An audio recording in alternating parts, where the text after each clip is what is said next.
Entrevista Venevisión. Líder en opinión. Por tu canal independiente, Venevisión. Amigos, tal como lo anunciamos antes de la pausa, hoy nos acompaña en Entrevista Venevisión Manuel Rosales, presidente del partido Un Nuevo Tiempo y exgobernador del estado Zulia. Bienvenido, gracias por acompañarnos. Buenos días, muchas gracias a ti y a Venevisión por esta oportunidad. ¿En qué contexto podemos colocar la situación nacional? ¿En qué grado, en qué situación y cómo se proyecta hacia final de año? Bueno, mira, una situación dramática, crítica, que tiende a agravarse. Hoy dibujamos, por ejemplo, la cesta básica. Llegó a 20.718 bolívares. Necesitas 10 salarios mínimos una familia para tener acceso a la cesta básica. De tal manera que esas medidas económicas que se anunciaron, que no son ni corresponden a un programa coherente, factible, dentro de lo que tiene que ser un método de estabilización macroeconómica con instituciones que inspiren confianza, que es lo más elemental y fundamental. No saldremos de este hueco hasta que no haya confianza y se respete el Estado de Derecho. La cesta básica precisamente es uno de los temas que más preocupa porque es que involucra varios puntos del bienestar familiar, del bienestar personal desde el punto de vista económico. ¿Qué medidas se pueden tomar o qué medidas considera usted que debe tomar el gobierno para tratar de acercar el salario al cumplimiento y a la cobertura completa de la cesta básica? Bueno, mira, porque se tomaron una serie de medidas, entre ellas el aumento del salario, que era justo, es justo. Una persona no podía seguir ganando lo que costaba un paquete de arroz, pero eso tenía que concertarse, que considerarse. Allí tú tienes factores determinantes que no se le está, por ejemplo, tomando en consideración la nómina, que se estableció su cancelación en 3 meses, que tampoco es la solución, como el comercio, el sector de los servicios, y tú puedes ir hasta lo más elemental, a lo cotidiano, los condominios de los apartamentos, los pequeños empresarios, los comerciantes y buhoneros. Bueno, todo eso ha sido impactado por esas medidas que no fueron la globalidad de la realidad venezolana. Por ejemplo, el sector agropecuario. El sector agropecuario que está diezmado por la delincuencia, porque no hay fertilizantes, porque no hay semillas, porque no hay insumos agrícolas, porque no hay efectivo para pagarle al personal y tiene que comprar 5 o 7 veces más caro el efectivo, porque no hay ni tienen los mecanismos de producción. Bueno, pero mientras eso ocurre en el sector agropecuario, estamos pagando, importando de otros países los alimentos que consumimos. ¿Es posible, analizando todo esto, todo el panorama, desde el gobierno se ha hablado que son 90 días para poder ver los resultados, pero ¿cómo ve Manuel Rosales en 90 días la situación económica del país? No, bueno, ahí está el dibujo, el resultado. Mientras no se abate, no se controle la hiperinflación, que ya se traduce también en inflación en la divisa, en la moneda extranjera. Bueno, mientras eso no ocurra, se mejore la productividad con un programa de estabilización macroeconómico que estimule la inversión, que además permita la actualización tecnológica de todos los sectores del país, vamos a estar girando en un círculo vicioso. Y además se rescate la confianza, porque este país anda en las peores condiciones, porque no hay credibilidad ni en el gobierno, ni en ninguno de los sectores, ni en los políticos, esa es la verdad. Los políticos tenemos que hacer un acto de reflexión y reconocer nuestros errores. ¿Dónde nos equivocamos? ¿Por dónde se condujo de malas maneras? Con egoísmo, con egos, con ambiciones personales, la lucha democrática y de la oposición en Venezuela. Y el gobierno que cree que con esas elecciones que hizo el 20 de mayo ya solucionó el problema, eso es una irrealidad. El país cada día está peor. Ellos están muy mal también. Así pretendan exhibirse como que el gobierno está en su mejor momento y disfrutan de la felicidad de gobernar este país, que gobernarlo como. De tal manera que la instancia internacional tendrá que ser un mecanismo que permita obligar al gobierno y buscar que la oposición se encuentre a través de esos mecanismos una solución a este drama, que tiene que ser constitucional, que tiene que ser electoral, que tiene que ser la relegitimación de todos los poderes, que tiene que ser la salida de este país que ha caído en esta situación tan lamentable, tan crítica, tan difícil que estamos viviendo. ¿En qué punto se encuentra el liderazgo de la oposición? Muy mal. Mira, la Mesa de Unidad Democrática que ya no existe, está desaparecida y además, por supuesto, clausurada. Tiene que reinventarse. La oposición tiene que, a partir de los partidos, de los políticos, de los dirigentes, no solo también de los partidos y de los políticos, de todos los sectores, tenemos que reinventarnos, volver a nacer para expresar con claridad hacia dónde va este país. Igualmente, todos tenemos que entender lo bueno, lo malo y corregir a partir de eso de hechos cumplidos y realizados en el tiempo. A partir de eso, ¿considera usted que el nuevo liderazgo que tenga que surgir en la oposición debe partir de la aparición de nuevos protagonistas, nuevos líderes, o también puede basarse en los antiguos liderazgos? Mira, eso tiene que ver con la política misma, que es dinámica de los sectores. Los liderazgos no se decretan. Nosotros no podemos decir, bueno, se decretan ahora nuevos liderazgos o se decreta la desaparición de otros liderazgos. No, es la dinámica la que te permite abordar los temas y la realidad del país. El tema ya, pasando al tema ya escolar, inicia las clases. Hay deserción, tanto estudiantil como de profesores, familias que no pueden comprarle los útiles o los uniformes a sus hijos para que vayan a las escuelas. Pero, ¿cómo va a ser el próximo año escolar? Bueno, muy mal, porque el sector escolar de la educación está impactado, como está impactada toda la sociedad, que se está desmantelando. Desde PDVSA hasta la organización o la institución más pequeña está impactada por la deserción. A nivel de la educación, una gran parte de los educadores no han regresado a las aulas.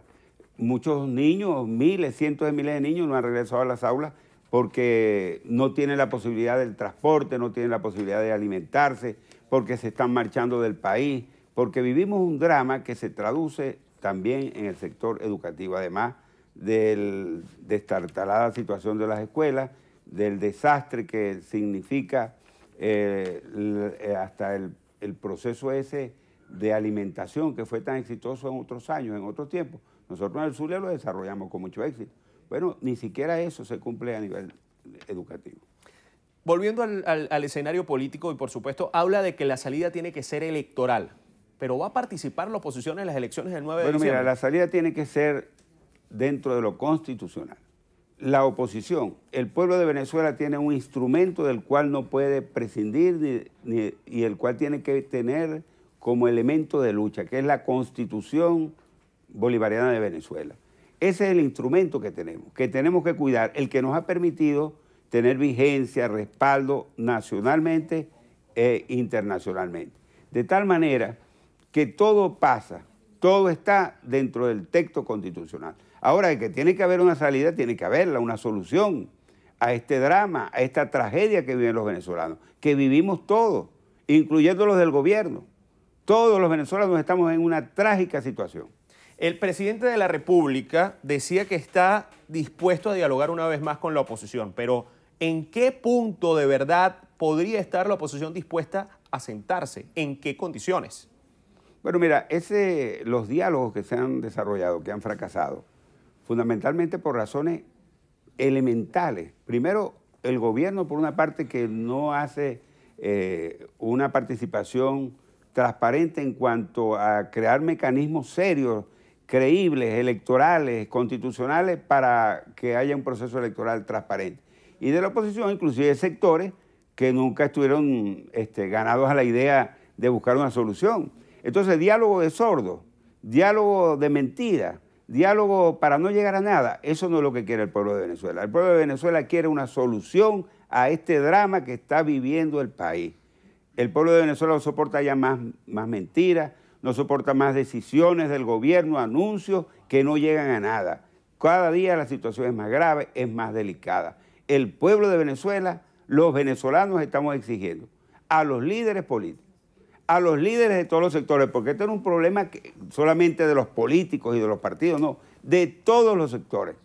La reflexión, el dar un paso adelante a buscarle una solución a esta crisis dramática que hoy afecta a los venezolanos, que ha traído como consecuencia, además, que más de 3 millones de personas se hayan ido del país porque no hay futuro, porque no hay condiciones, porque no hay trabajo, porque no hay esperanza. Y por supuesto, Si algo tenemos que hacer nosotros es rescatar la posibilidad de un camino cierto para salir de esta crisis. ¿Y quiénes deben liderar en este momento, nominalmente en la oposición, ese camino para poder salir de esa crisis que usted menciona?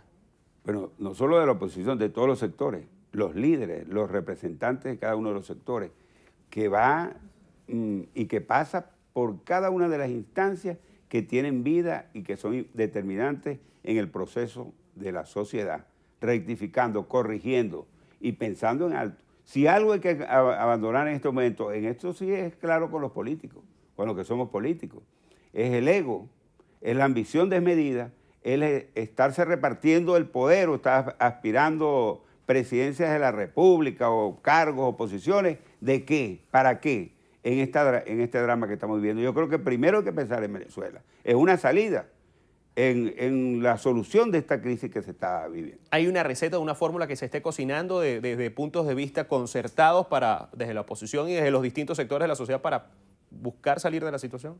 Por supuesto que todos los representantes de los sectores y de los partidos y de los políticos estamos trabajando, estamos conversando, estamos analizando, buscando alternativas que permitan construir esa fórmula que tú dices, encontrar esa puerta para salir de esta penumbra, de este desastre en que estamos.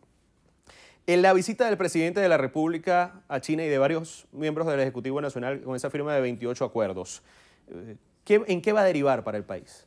En nada, absolutamente en nada, porque este país necesita primero confianza. Confianza como valor elemental para que pueda desarrollarse la inversión, desarrollarse la productividad, establecer un mecanismo que equilibre el desbarajuste económico que tenemos. Después de eso de confianza, respeto al Estado de Derecho con instituciones creíbles, que inspiren, que generen la idea de crecimiento, de desarrollo y prosperidad. Y entre esas instituciones está el Banco Central de Venezuela, que no puede seguir siendo una bodega para generar dinero inorgánico, dinero que no tiene sustento y que todos los días perfora más, abre más esa brecha fiscal que tiene el gobierno y de otro lado estimula la hiperinflación que se está tragando ya el aumento de salario que se hizo.